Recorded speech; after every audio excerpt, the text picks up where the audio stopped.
رشتوں کی اہمیت اور انہیں نبھانے کا ہنر نہ انسان اکیلا ہرگز نہیں رہ سکتا، اسے زندگی کے ہر موڑ پر نہ رشتوں کی ضرورت ہوتی ہے۔ رشتے وہ سارا ہے جو خوشی میں مسکراہٹ کو دوبالا کرتے ہیں نا اور غم میں آنکھوں کے آنسو پوچھتے ہیں۔ ماں باپ کی دعا، بہن بھائیوں کی محبت، شریک حیات کا ساتھ اور دوستوں کا اعتماد، یہ سب انسان کو اندر سے مضبوط بناتے ہیں۔ جس شخص کے پاس اچھے رشتے ہوں اور خاص کر وہ رشتے جو اس کے ساتھ مخلص ہیں، وہ دنیا کا امیر ترین انسان ہوتا ہے نا، چاہے اس کے پاس دولت نہ بھی ہو۔ رشتوں کی اہمیت اس وقت سب سے زیادہ محسوس ہوتی ہے جب انسان مشکل حالات سے گزرتا ہے، بیماری ہو، مالی پریشانی ہو یا دل کا بوجھ ہونا۔ ایسے وقت میں رشتے وہ طاقت بنتے ہیں جو انسان کو ٹوٹنے سے بچا لیتے ہیں۔ سوشل میڈیا پر ہزاروں لوگ ساتھ ہوتے ہیں مگر اصل کام وہی چند رشتے آتے ہیں نا جو خاموشی سے ہمارے پاس بیٹھ جاتے ہیں۔ اس لیے رشتے دکھاوے نہیں بلکہ حقیقی احساسات کا نام ہے نا۔ اور خوش نصیب انسان وہ ہے جس کے پاس مخلص رشتے ہیں، جس کے پاس پیار محبت کرنے والے بہن بھائی ہیں، ماں باپ ہیں، بیوی ہے، بچے ہیں، شوہر ہے۔ ان کے پاس اگر یہ سب رشتے مخلص ہیں نا تو وہ دنیا کا سب سے خوش قسمت انسان ہے کہ وہ ایسے رشتے رکھتا ہے جو دکھ میں اس کے ساتھ ہے، جو تکلیف میں اس کے ساتھ ہے اور اس کو تنہا نہیں چھوڑے نا۔ رشتے ہمیں برداشت، قربانی اور اثار سکھاتے ہیں۔ ان کے ذریعے انسان خود کو نا بہتر بنانا سیکھتا ہے نا۔ جب ہم کسی کے اپنے کے لیے نا خواہش کو پیچھے رکھتے ہیں نا تو یہی عمل ہمیں انسانیت کے درجے پر لے جاتا ہے نا۔ جو لوگ رشتوں کی اہمیت نہیں دیتے وہ اکثر خود غرضی کا شکار رہتے ہیں اور تنہائی کا بھی۔ رشتوں کو نبھانے کے لیے سب سے پہلی شرط صبر ہوتی ہے اور ہر انسان اپنی سوچ اور مزاج کے ساتھ جیتا ہے، اس لیے اختلافات ہونا فطری بات ہے۔ صبر ہمیں سکھاتا ہے کہ وقتی غصے کے بجائے تعلق کو ترجیح دے، کیونکہ ایک سخت جملہ برسوں کی محبت کو نہ مٹا سکتا ہے۔ بات چیت رشتوں کو زندہ رکھتی ہے، خاموشی، شکوے اور غلط فہمیاں آہستہ آہستہ دیواریں کھڑی کر دیتی ہیں نا۔ اگر دل کی بات احترام اور نرمی سے کہہ دی جائے نا تو بڑے سے بڑا مسئلہ بھی حل ہو سکتا ہے۔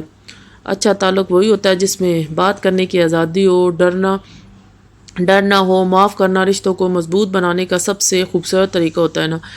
اور آج کل کے رشتے جو ہے نا وہ اس میں سب سے پہلے آ گئی ہے۔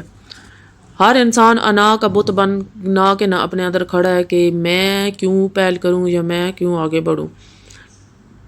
وہ اپنی میں اپنے رشتے تو گوا دیتا ہے لیکن اپنی انا کو ٹھیس پہنچانا اسے نا سب سے برا لگتا ہے۔ چاہے اس کے رشتے اس کے ہاتھ سے نکل جائیں، چاہے وہ تنہائی کا شکار ہو جائیں، لیکن وہ پھر بھی اپنی میں کو کبھی بھی جو ہے نا وہ نہیں مارتا۔ اس لیے کوئی بھی انسان غلطیوں سے پاک نہیں، ہر بات کا حساب رکھنے والا دل آخرکار تھک جاتا ہے۔ کبھی درگزر کرنا، کبھی نظر انداز کرنا رشتوں میں سکون لے آتا ہے نا اور محبت کو زندہ رکھتا ہے۔ احترام جو ہے نا وہ بنیاد ہے جس پر ہر رشتہ کھڑا ہوتا ہے۔ اپنے بڑوں کا احترام کیا جائے، چھوٹوں کے ساتھ جو ہے وہ شفقت سے پیش آیا جائے۔ اگر ہم بچوں کے ساتھ پیار محبت سے پیش آئیں گے نا تو یہی بچے ہمارے ساتھ عزت احترام سے پیش آئیں گے۔ اگر چھوٹی چھوٹی بات کو ہم بچوں کے ساتھ لڑائی جھگڑا یا اس طرح اونچی آواز میں بات کریں گے نا تو وہی بچے بڑوں سے سیکھتے ہیں، کیونکہ وہ بچے دیکھتے ہیں کہ ہمارے بڑے ہمارے ساتھ کس طرح رویہ پیش کر رہے ہیں۔ وہ زمانہ اب ختم ہو چکا ہے کہ جب بڑے غصہ ہوتے تھے تو چھوٹے چپ کر کے ڈانٹ سیر لیتے تھے۔ اب جو چھوٹے ہیں نا وہ اپنا سر اٹھا کے نا اور زبان اپنی لمبی چلا کے بدتمیزی کی حد تک چلے جاتے ہیں۔ ادب اور احترام آج کل کے بچوں میں نا وہ ختم ہوتا جا رہا ہے۔ بہت کم ایسے گھرانے ہیں جس میں ابھی بھی یہ وقار اور یہ ادب احترام ہے بچوں کے اندر، لیکن زیادہ تر آج کل کی جنریشن ہے نا وہ سب کچھ یہ بھول چکی ہے کہ بڑوں کا ادب کیسے کیا جائے اور اپنے سے چھوٹوں سے کس طرح بات کی جائے۔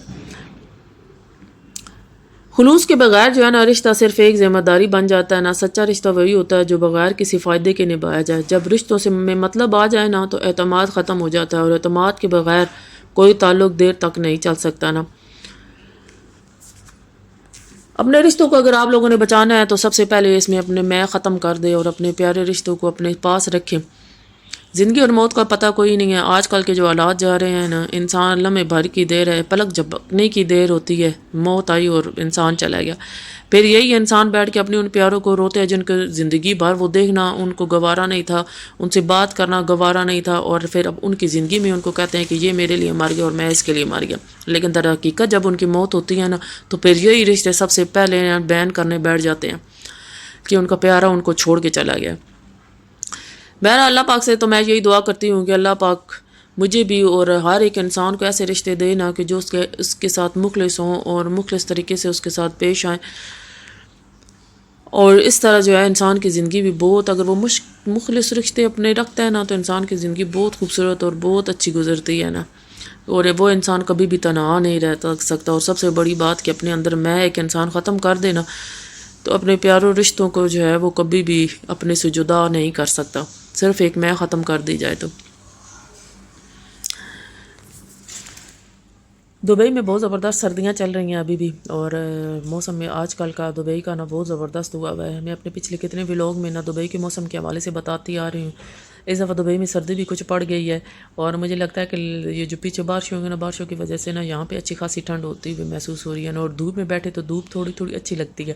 مطلب مجھے وہ پاکستان کی یاد تازہ کراتی ہے نا، کہ جیسے سردیاں آتی ہیں نا پاکستان میں تو ہم لوگ دھوپ سینکنے بیٹھ جاتے ہیں، پھر ٹھنڈی ٹھنڈی ہوا بھی چل رہی ہوتی ہے اور ہلکی ہلکی دھوپ بھی اس پہ نکلی ہوئی ہوتی ہے نا، جیسے دھند ٹائپ سی نہیں ہوتی، بادلوں میں چھپی ہوئی دھوپ اور ٹھنڈی ہوا، اور دھوپ جو ہے نا نرم نرم گرم گرم جو دھوپ محسوس ہوتی ہے نا۔ تو میں جس گھر میں آؤں نا، اس گھر میں اتنی زیادہ دھوپ نہیں لگتی، اور یہ گھر بہت ٹھنڈا ہے کیونکہ یہ چاروں سائڈ پہ بلڈنگ میں ڈھکا ہوا ہے نا۔ تو میں کیا پھر کرتی ہوں نا، زہر کی نماز پڑھتی ہوں، زہر کی نماز کے بعد پھر چلی جاتی ہوں اپنے بیٹے کے ساتھ نا نیچے کی طرف، بلڈنگ کے نیچے طرف چلی جاتی ہوں نا، وہاں پہ سیڑھیاں بنی ہوئی ہیں نا، تو پھر جا کے نا وہاں پہ دھوپ میں لگواتی ہوں، بہت مزہ آتا ہے۔ اور یہ رات کا ٹائم تھا، ہم کھانے کے لیے نکلے تھے، برگر کھانے کے لیے نکلے تھے۔ آج کل ہمارا جو فیوریٹ بنا ہوا ٹیکسس چکن لگا ہوا ہے، وہ اس لیے کیونکہ یہاں پہ ہمیں آفر مل جاتی ہے نا، تو ہم لوگ نکل جاتے ہیں بچوں کے ساتھ۔ بچے تو ہمارے ساتھ ابھی نہیں تھے، صرف زکوان ہمارے ساتھ آیا تھا، تو برگر کھانے کے لیے ہم لوگ نکل گئے تھے، اور بہت زبردست اور مزے کا برگر ان کا ہوتا ہے نا۔ پر میں یہ جب کھا تو لیتی ہوں نا، پھر سوچتی ہوں کہ پتہ نہیں کتنی کیلریز میں نے اپنے اندر ڈال دی ہیں دن کا کھانا، پھر میں اسی وجہ سے نہیں کھاتی۔ جس دن ہمارا پلان ہوتا ہے نا، پھر دن کا کھانا میں اسکپ کر دیتی ہوں، کہ اگر جو دن کی بھی کیلریز میں رہتی ہے نا، وہ ایک ہی بار برگر میں لے لوں تو پھر اچھا اس برگر کے کھانے کے بعد مجھے پھر ٹینشن ہوئی کہ اس مہینے ہم نے واقعی کچھ زیادہ برگر کھا لیے تھے۔ بچوں کو بھی چھٹیاں تھیں اور میاں صاحب کو بھی چھٹیاں، میاں صاحب کی تو خیر ختم ہو گیا، آفس دوبارہ سے جوائن ہو گیا تھا، تو اس حوالے سے برگر ہمارے وغیرہ ہم لوگ کھا پی رہے ہیں۔ تو آج تو مجھے نا جب یہ برگر میں نے کھایا تو مجھے تو اچھی خاصی ٹینشن ہونے لگ پڑی کہ اب تو جو ہے نا مجھے گھر جا کے واک کرنی پڑی تھی۔ اب صرف ایک برگر کھایا تھا، جس کے بدلے میں مجھے تقریباً پونا گھنٹہ واک کرنی پڑی تھی۔ اور یہ دوسرے دن کا منظر تھا نا، دیکھیں کتنا خوبصورت منظر یہ پیش کر رہا ہے نا، شام کا منظر، شام کا نہیں بلکہ یہ دن کا ٹائم تھا۔ پارک میں ہم لوگ گئے تھے اور اتنی ٹھنڈی ہوا چل رہی تھی، اور اس دن میں نے کوئی سویٹر وغیرہ بھی نہیں پہنی تھی، اور مجھے اچھی خاصی ٹھنڈ لگ رہی تھی۔ بچوں نے تو پورا اپنے بوٹ وغیرہ پہن کے نا یہ لوگ گئے ہوئے تھے، اور میں نے تو سویٹر بھی نہیں پہنی تھی، اور جو مجھے ٹھنڈ لگ رہی تھی نا، اور پاکستان کی صحیح یاد آ رہی تھی کہ جیسے پاکستان کی سردیوں کی شامیں ہوتی ہیں نا، اچھا شامیں بہت اداس کر دینے والی ہوتی ہیں۔ میں کہتی تھی صرف پاکستان کی شامیں جو ہوتی ہیں نا وہ اداس کر دینے والی ہوتی ہیں، نہیں، شامیں کہیں بھی ہو نا، کسی ملک میں بھی ہو، چاہے جتنی بھی رونق ہو نا ان ملکوں میں، یقین کریں سردیوں کی جو شامیں ہوتی ہیں نا ہمیشہ اداس ہی کر دیتی ہیں۔